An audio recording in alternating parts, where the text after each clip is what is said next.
Hey there, good evening. Nice to see you.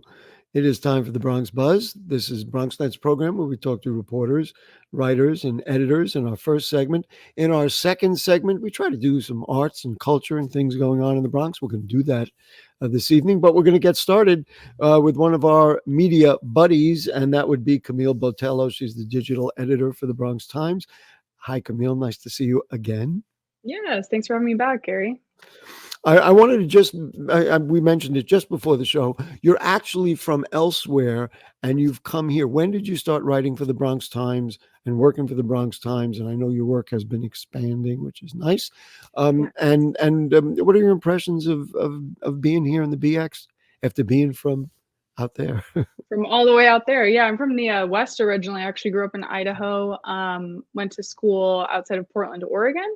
And then after school, I moved to Alaska. And from Alaska, I moved to New York City. So quite the change. It's been great so far. I've been at the Bronx Times since September of 2022. So just almost a year and a half now, not quite. Um, and it's been great. It's kind of interesting. It almost seems like local news is pretty linear in all the places I've been, whether that's small town Alaska or here in the big city. So it's been great to cover the Bronx, especially because I know, we've spoken about how there was a lot of nuance to the Bronx. There are a lot of things that go on that, aren't told as much too. So it's been an honor to try to tell some of those stories as well. Yeah, it's true. I mean, I've said this I don't know how many times. It's like sometimes I feel like we're in undiscovered territory. You got 1.4 Hmm. million people here, and nobody knows we're here. Nobody knows we have real lives. Yeah. It's kind of wacky. But you, let's just get right to it then. You wrote a piece called "The South Bronx Has Undergone Economic Revitalization: A 20% Increase in Business Activity," according to the state controller. In a way, that's an eye opener because people in the Bronx work so hard, they struggle so hard. So, give us a little summary of the controller's report, and then we'll dig deep into it if we can. Yeah, that was an interesting one. We had gotten that report, like you said, from the Office of the State Comptroller. A lot of people know that the South Bronx is an area that's historically been underinvested. There's been, especially in the 80s, 90s, there was a lot of arson, a lot of other structural fires, crime, environmental challenges, all those different things, which the comptroller also noted in this most recent report that came out last week. That the South Bronx still needs more investment, especially in the job market front and the affordable housing front. But yeah, it was interesting that the report basically summarized that from the decade of 2011 to 2021, there's been a 20% business activity increase, despite South Bronx being disproportionately affected by the pandemic, and that's compared to 18% citywide, so a little higher than the citywide It, average it, as it, well. it's very impressive. And of course, one thing which you didn't mention, aside from underinvested and all those other things, is poverty. I mean, Right. the congressional district there has been the poorest one, not only in the state but in the country, and Right. so that's a fight. The thing that was incredibly interesting to me and hopeful, maybe a way to say it, is that Controller DiNapoli, Tom DiNapoli is the state controller, said that it was he could, attributed the advancement to the economic resilience to the community. Hmm. And that was fascinating to me because we know how hard Bronxites work. We know how we've fought against everything, disinvestment and fires. And I mean, we know what happened. But he says we stayed strong, and people have rebounded, and because of that collective strength have done better. I think that's about as hopeful a thing as I can imagine. Yeah, yeah, exactly. Some of the quotes that we had gotten from the comptroller himself, and then also a lot of Bronx politicians, they noted for sure that a lot of the business activity increase was probably partially due to some of the different grant programs that were handed out during the COVID pandemic, specifically to target small businesses and to help them stay afloat. But yeah, a lot of the people who were quoted and interviewed, including Tom DiNapoli himself, really attributed it to the resiliency of the community. which I think, a lot of people We living in the we Bronx. didn't die, we didn't fall. That's right. We Right. didn't die, we didn't fall, things didn't collapse, et cetera, et cetera. Were Hmm. there, Exactly. I guess we there were job losses though. That right? That was one downside, right? That was one thing that happened that would rather Hmm. not happen, because one of the ways we're going to continue to do better financially is to get people jobs. Right. Yeah, there was part of the report also stated that the South Bronx lost about 6,100 jobs that had gained over that decade, 2011 to 2021, which was a 7.7% drop, which was pretty substantial. But then the report stated that the South Bronx actually added back about 4,600 of those jobs in 2022. So, slowly climbing up there, trying to get back those 6,100.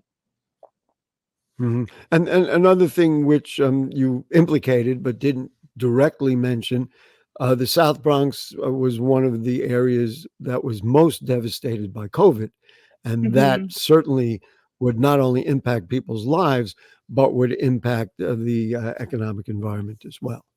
Yeah, absolutely. I think that we had reported back during the pandemic actually that the South Bronx lost about 40% of its businesses by February of 2022 as a direct result of the Yeah. pandemic. So again, just very devastating all around. But so that's why the report was interesting to show that resilience.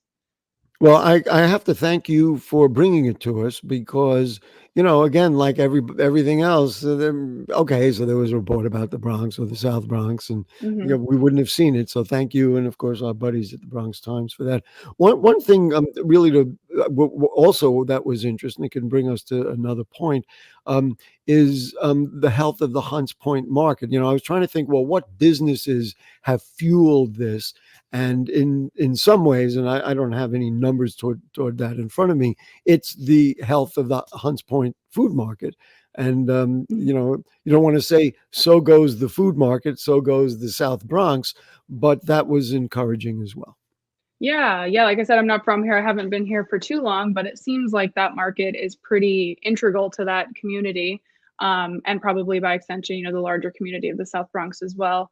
And that was one of the things that the comptroller actually mentioned too in the report, that some of the, I think his words were, chronic health, economic, environmental challenges in the South Bronx. Some of the ways that the state or the city is trying to address those is one of them is through the Hunts Point Access Improvement Project, um, which is basically a project to hopefully allow better access to, from that peninsula to the Sheridan and Bruckner expressways for wholesale business trucks. And that's, over $1 billion, that's $1.7 billion project.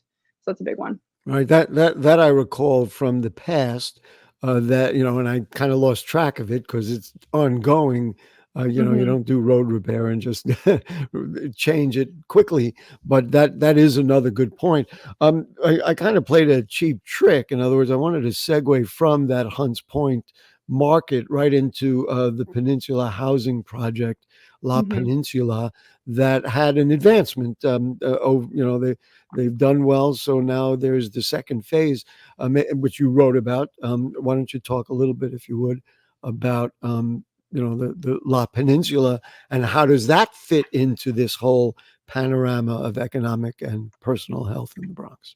Yeah, absolutely. So that was a story that I wrote about last week. They announced the developers of this massive housing project in Hunts Point, called the Peninsula. They announced the groundbreaking of phase two, which was the construction of two of the four total residential buildings. And what's interesting and special about these buildings is that they're 100% affordable housing designation.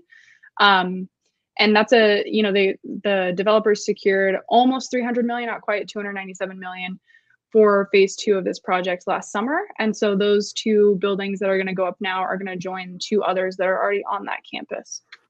And I've dealt with development in the South Bronx for so long, and almost every time something goes up, people say, for want of a better term, there goes the neighborhood because it's something that we can't afford, and it's going to gentrify our neighborhoods. And all you got to do is drive down, south on the Deegan, and you're looking on one side is public housing, and the other side of these luxury buildings. It's kind of like Right. it doesn't jive. But this project seems to be one that is not going to go in that direction. I got the numbers from your report. 73% will be rented at below 60% of the median AMI, which is a tricky thing, but that's a pretty big number. And the other 15% slated to be reserved for formerly homeless, which also is an answer to problems.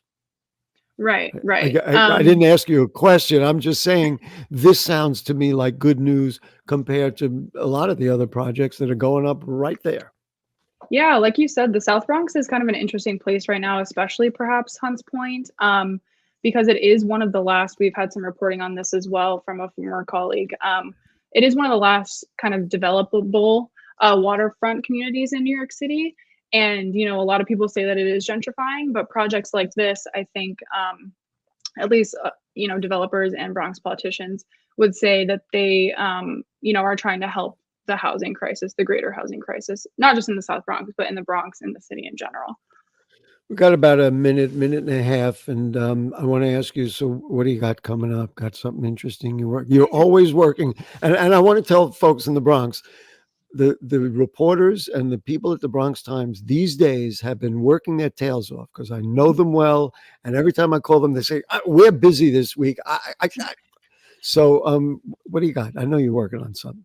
Yeah, I'm actually doing a follow-up story now that I think should run for this Friday's paper about some unclaimed funds, public funds that have been reported on by the comptroller's office as well in the Bronx, which should be a good one, another economic story. And then a coworker and I, Stephen Goodstein, if you've spoken to him. Let me just add one thing about that. I'm sorry. I have seen it happen that people have unclaimed funds and it turns out to be like real money. I once had it and I think I got, $14 or something, but I've seen people get hundreds or even more money. So take that seriously. Okay. So that's one. And what's the other one? Yeah, that'll be a good one. And then my coworker, Stephen Goodstein, and I are working on sort of a longer form feature about basketball in the Bronx. So that'll be something good to look forward to. Yeah. I'm excited for that one. Basketball in the Bronx. We have that. Yes, he said lot of it. With tongue in cheek. Yeah. Listen, that's fantastic. By the way, you mentioned Steve. Listen, we can be chatty on this program. Tell Steve I want to invite him for the next recording session. So okay, perfect. A couple of weeks. I know he's back at the paper now, and I know him from the past. But just tell him I'm going to contact him. We want to have him. Listen, Camille, digital editor over there at the Bronx Times, and she just does great work. And you heard examples of it just now. Without her, how would we know? Thank you so much. Yeah, thanks happy holidays to you and yes, of course, and to you and all my buddies over there. Awesome. Thank you so much. You as well. Great. Okay, let's take a short break. When we come back, Art in the Bronx, the Riverdale Art Festival. We'll be right back.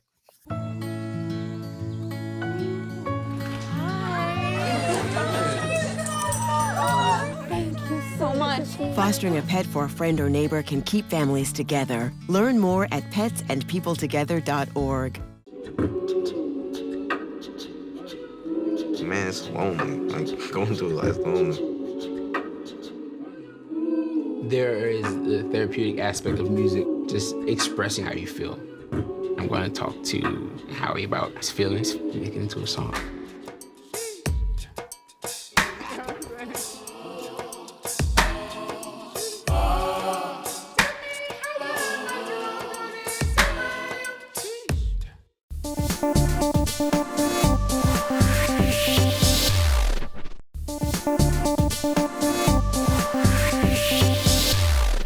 All right, back with you on the Bronx Buzz. So much fun to talk to Camille. She's great. She's a tremendous reporter. Make sure you read her and all of our colleagues in the Bronx Times. But right now, let's go up to the Northwest Bronx. Say hello to my buddy Susan Chavez, who is the president of the Riverdale Art Association. Nice to see you, Susan. How are you? I'm great, thank you. And how are you doing today? Well, we're doing fine. I'm working, so give me that. But other than that, I'm working doing what I love with people that I love. So it's pretty easy. Let's just talk about, in general, first, the Riverdale Art Association. You have members, you do a lot of shows, and then we'll talk about the show that's happening now, the two shows that are happening now. Okay, go. Tell us all about it. I will tell you about our wonderful local art association called the Riverdale Art Association. We have exhibits in several venues around Riverdale. And we have currently approximately 60 members who have studied art, long-term, short-term, many different age groups, many different kinds of art are represented by our group. And it's really a wonderful organization that is growing by leaps and bounds. Now, you mentioned 60 people, and we're going to talk about the show that is taking place in the Riverdale Temple Ballroom.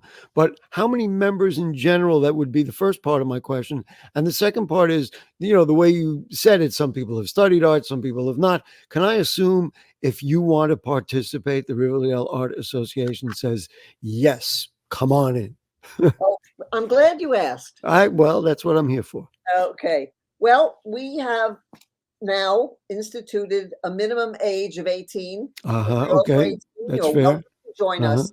We have members who love art and are not artists themselves, but they like to support the art community. So we have some of those members. We have members who have studied art for their lifetimes and continue to study.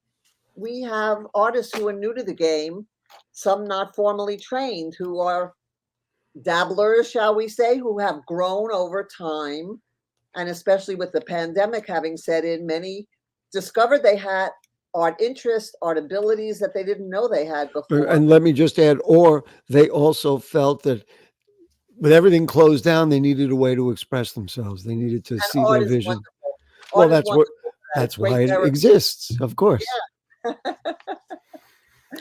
So when you say grown now, can we give it a number of how many members? Or we have currently, I think, just under 60 or approximately 60 members that are participating as they choose in our different exhibits. For instance, the prior exhibit we had at the Riverdale Temple, we had over 90 works from 30 different artists.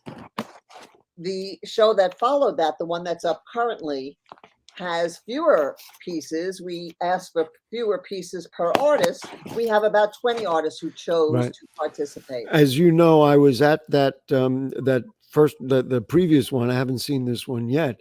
And it was incredibly well attended. It was incredibly enthusiastically well attended. And I thought even you could see the difference between artists who are real artists. Like, for example, Daniel Halbin's painting is right behind me. I mean, that's what it looks like.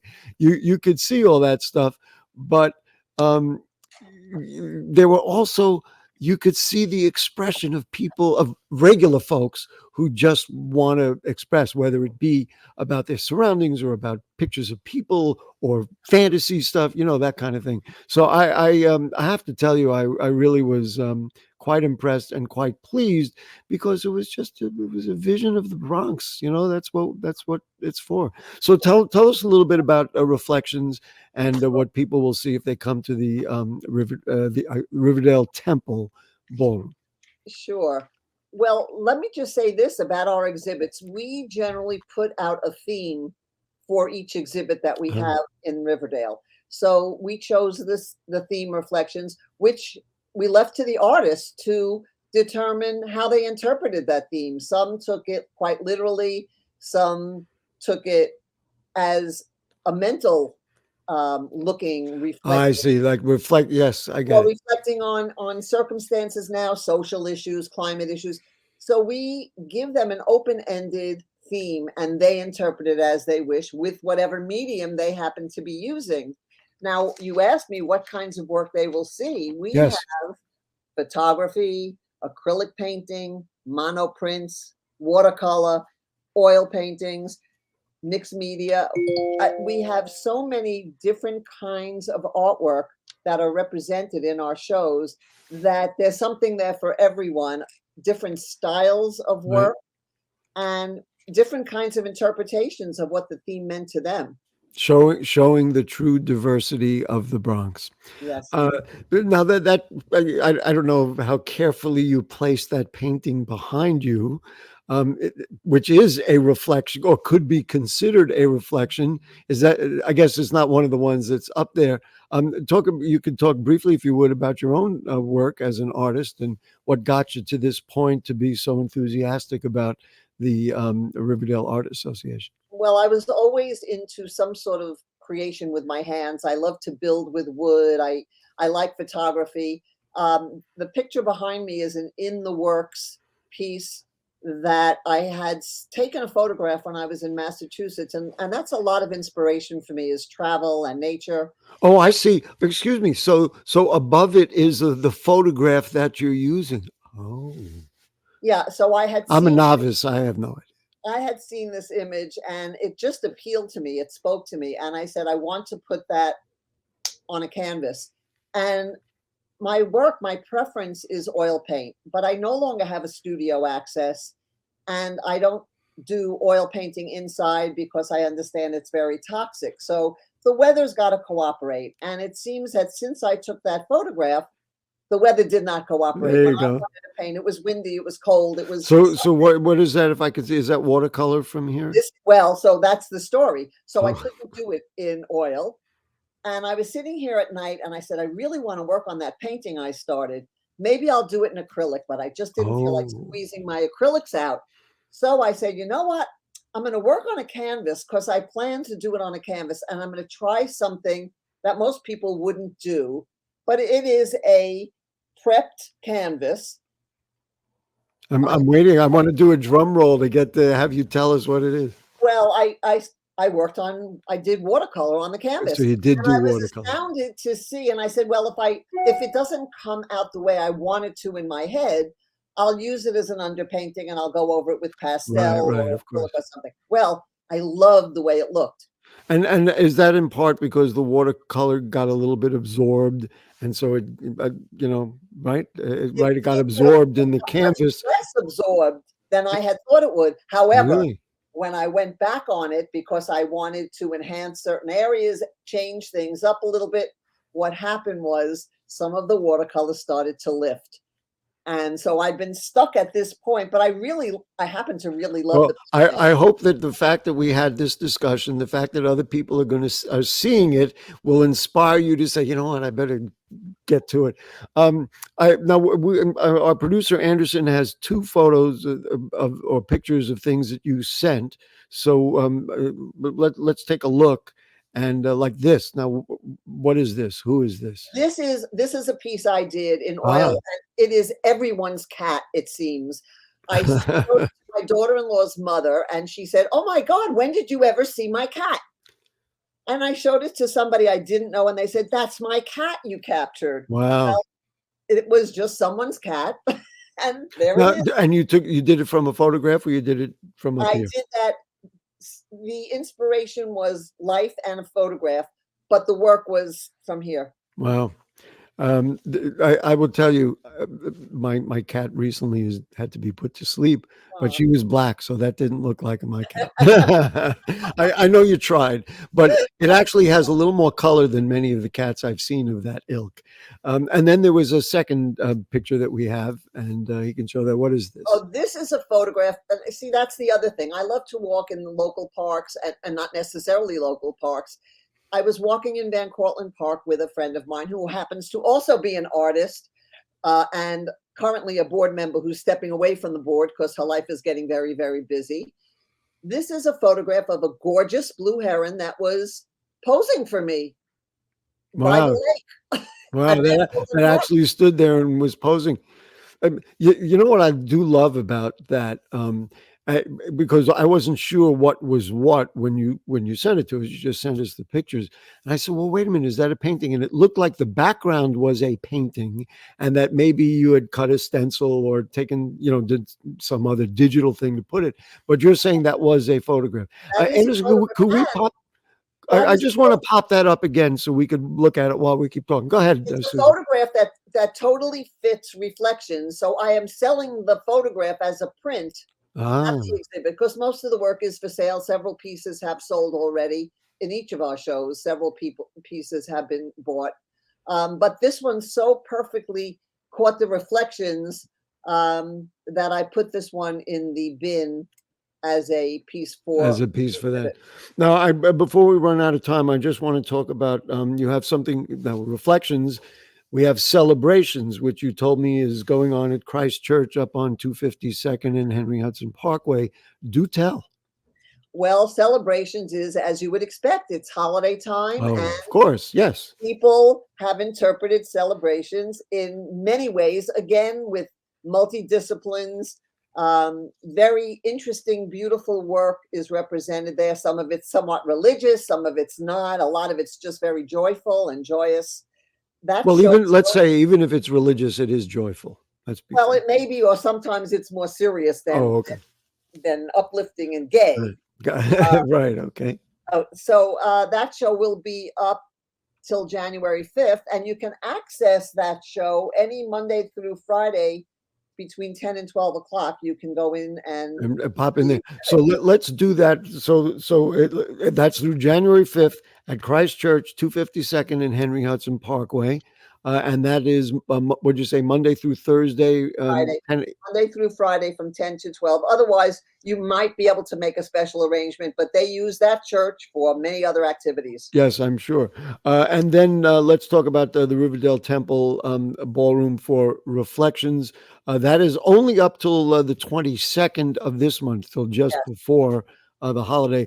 And then when Well, can you it's a see it? Jewish holiday. Oh, So the Jewish. Sorry.